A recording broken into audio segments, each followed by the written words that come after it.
నమస్కారం కృష్ణారావు గారు. ఐవీఆర్ టాక్స్కి పునఃస్వాగతం.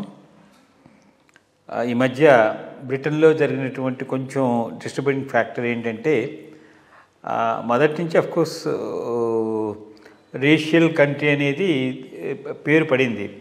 ఈ మధ్య రీసెంట్గా అక్కడ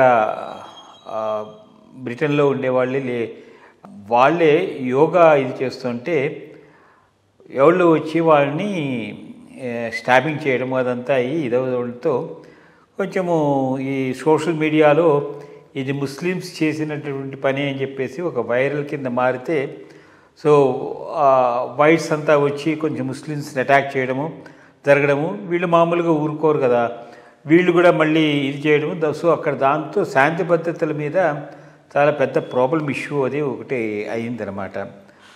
అసలు ఈ విధంగా ఒక చిన్నదాన్ని ఇది చేసుకుని చూస్తుంటే ప్రశాంతత అనేది కరువు అవుతోంది. సో దీని మీద, ఈ ఇన్సిడెంట్ మీద మీ స్పందన? ఒకటి, ఈ జాతిపరమైనటువంటి భావన ఈ సౌత్ ఏషియా నుంచి వచ్చిన వాళ్ళని చిన్న చూపు చూడటం అనేది బ్రిటన్లో కొత్త ఏమీ కాదు. ఇన్ఫ్యాక్ట్ ఇప్పటికన్నా 70, 80, 90లో బ్రిటన్ వెళ్ళిన వాళ్ళు చాలా సఫర్ అయినారు, చాలా సఫర్ అయినారు. కాస్త హయ్యర్ లెవెల్లో ఉన్నటువంటి హయ్యర్ క్లాస్ పీపుల్ దీన్ని సటిల్గా చూపెడితే, లోయర్ క్లాస్ పీపుల్ చాలా రఫ్గా టఫ్గా చూపెడుతూ ఉండేవాళ్ళు. ఇది చాలా రోజుల నుంచి ఉంది. బట్ ఇప్పుడు జరిగేది మాత్రం ఇది కాస్త డిఫరెంట్గా పోతూ ఉన్నది. ఇది కేవలం ఇంగ్లాండ్కే పరిమితం కాలేదు. ఈ ట్రెండ్ మనం ప్యారిస్లో మొన్న మాబ్ వైలెన్స్ చూసాము, ఫ్రాన్స్లో, similarly in Denmark, Finland, Italy, అన్ని చోట్ల ఉన్నది. సేమ్ థింగ్ ఇక్కడ. కారణాలు ఏంటి? జస్టిఫైబుల్ కారణాలు ఉన్నాయి. ఇది ఒక్కటి సోషల్ మీడియాలో వైరల్ చేయబట్టి వచ్చింది కరెక్టే, బట్ ఇది కాకపోతే ఇంకోదానికి అనుగుణంగా వచ్చి ఉండేది. ఎందుకంటే ఫీలింగ్ అయితే ఉన్నది, పెంటప్ ఫీలింగ్ చాలా ఉన్నది. అది సడన్గా బర్స్ట్ అయింది ఈ ఇన్సిడెంట్తో. ఇది చేసిన వాడు ముస్లిం కాదు కాబట్టి ఇది అని అంటాం, అదొక పాయింట్. బట్ ఇంకొక ఇన్సిడెంట్తో ఫ్లేరప్ అయి ఉండేది. ఫ్లేరప్ కావడానికి మాత్రం ఇంగ్లాండ్ రెడీగా ఉన్నది. కారణాలు ఏంది? 2, 3. ఈ లేబర్ గవర్నమెంట్ వీళ్ళు ఉన్నప్పుడు విపరీతంగా, ఇప్పుడు మన వెస్ట్ బెంగాల్లో ఎట్లాగైతే బంగ్లాదేశ్ ఇమిగ్రెంట్స్ని ప్రోత్సహించారో అట్లాగే ఇమిగ్రెంట్స్ని ప్రోత్సహించారు. మిగిలిన దేశాలు వాళ్ళ కాలనీస్ ఏది అనే దాన్ని బట్టి అక్కడికి ఇమిగ్రేషన్ జరిగింది. ఇక్కడికి వచ్చిన ఎక్కువ పాపులేషన్లో పాకిస్తానీ పాపులేషన్ జాస్తిగా ఉంది. ఇండియా నుంచి కూడా పోయినారు, బట్ హిందూస్ అంతా కలిపి 1% మించి లేరు ఈరోజు. బట్ వాళ్ళు 6% ఉన్నారు. అది ఎట్లా 4 నుంచి 6కు విత్ ఇన్ ఎ డికేడ్ పెరిగిపోయినారు. చాలా ఫాస్ట్గా అయింది. బోత్ ఇమిగ్రేషన్, ప్రొడక్షన్ రెండింటి ద్వారా కూడా వాళ్ళ ఇది బాగా పెరుగుతుంది. రెండోది, లోకల్ కల్చర్లో ఇమడటానికి ప్రయత్నమే చేయకపోవటం. ఇది మన హిందూ మైగ్రెంట్స్ ఎందుకు ప్రాబ్లం ఫేస్ చేయరంటే, నేను అనేది ఆ హిందూ రిలీజన్లోనే ఆ లిబరలిజము, అకామిడేషను ఉంది కాబట్టి స్పెసిఫిక్గా ఉండిపోవటానికి అంత పెద్ద ప్రయత్నం చేయరు. కలవటానికి లిబరల్ మైండెడ్తోనే వాళ్ళు ప్రతిదాన్ని అప్రోచ్ చేస్తారు. అది వాళ్ళలో ల్యాకింగ్ కావటం వీళ్ళకి. పోనీ అది అక్కడితో ఆగిపోయిందా? లేదు. చాలా దరిద్రమైనటువంటి వ్యవహారాలని నడపటం మొదలెట్టారు. ఇట్లాగే స్టాబింగ్లు చేయటం, grooming of British girls abuse చేయటం లార్జ్ స్కేల్ జరిగింది. పాకిస్తానీ గ్యాంగ్స్ చేయటం మొదలెట్టారు.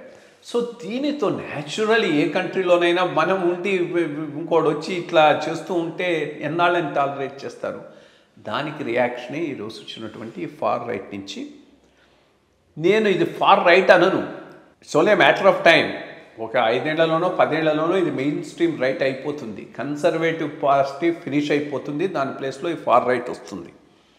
ఇది ఆల్రెడీ ఫ్రాన్స్లో జరుగుతున్నది, డెన్మార్క్లో జరుగుతుంది, చాలా దగ్గరకు వచ్చారు. ఇక్కడ ఇప్పుడు మొదలైంది. సో ఈ కన్సర్వేటివ్ పార్టీ ఫినిష్ అయిపోతుంది, దాని స్థానంలో ఫార్ రైట్ వచ్చేస్తుంది. They will rule also, there is no doubt about that. But ఒక వర్గం ఇంతగా పోయి అక్కడ చేయటం అనేటటువంటిది దీనికి బాగా ఊతం ఇస్తూ ఉన్నది. ఈరోజు బంగ్లాదేశ్లో మాబ్ వైలెన్స్కు బ్రిటన్లో జరిగిన మాబ్ వైలెన్స్కు మధ్య ఎటువంటి వ్యత్యాసం లేదు. ఈ మాబే చాలా ఎక్కువయ్యి అక్కడ కూడా రిజిమ్ చేంజ్కి పాసిబిలిటీ ఉంది. ఐ మీన్ వీళ్ళు ఎంతకాలం ఏం చేస్తూ ఉన్నారు వెస్టర్న్ కంట్రీస్ ఈ మాబ్ వైలెన్స్ ద్వారా రిజిమ్ చేంజెస్ ఇన్ డెవలపింగ్ కంట్రీస్కు చూస్తున్నారు. ఇప్పుడు మాబ్ వైలెన్స్ ద్వారా రిజిమ్ చేంజెస్ బోత్ అమెరికాలోనూ జరగవచ్చు, ఫ్యూచర్లో ఇంగ్లాండ్ లాంటి దేశాల్లో కూడా జరిగేటటువంటి అవకాశం ఉన్నది. సో ఈ ఇమిగ్రెంట్స్ పోయినటువంటి వాళ్ళు లోకల్ దాంతో ఇంటగ్రేట్ కాకుండా ఇంటగ్రేట్ కాకుండా కల్చరల్ ఐడెంటిటీని ప్రిజర్వ్ చేసుకోవటం విషయం. కానీ ఇది మా రిలీజనే గొప్ప, మిగిలినదేది కాదన్నట్టు మేమేం చేసినా పర్వాలేదు, మాకు అగ్రెసివ్గా ఉన్నాం కాబట్టి ప్రభుత్వాలు మమ్మల్ని మైనారిటీ కింద రక్షిస్తాయనుకుంటే తప్పకుండా ఇది ఫార్ రైట్ డెవలప్మెంట్కు దోహదం చేస్తుంది. ఐ థింక్ మొత్తం ఇంగ్లాండే కాదు, యూరప్ అంతా కూడా ఫార్ రైట్ చాలా త్వరలో మెయిన్ స్ట్రీమ్ కానుంది. మెయిన్ స్ట్రీమ్ అయి వాళ్ళు అధికారంలోకి వచ్చారంటే పరిస్థితులు ఎట్లా ఉంటాయో చెప్పలేము.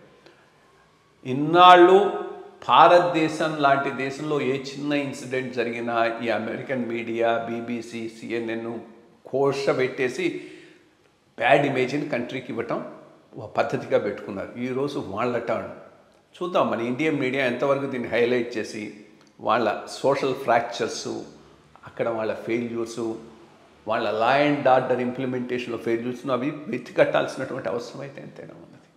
సో మరి వేచి చూడాలి భవిష్యత్తులో దీన్ని ఏ విధంగా సార్ట్అవుట్ చేస్తారు. నమస్కారం.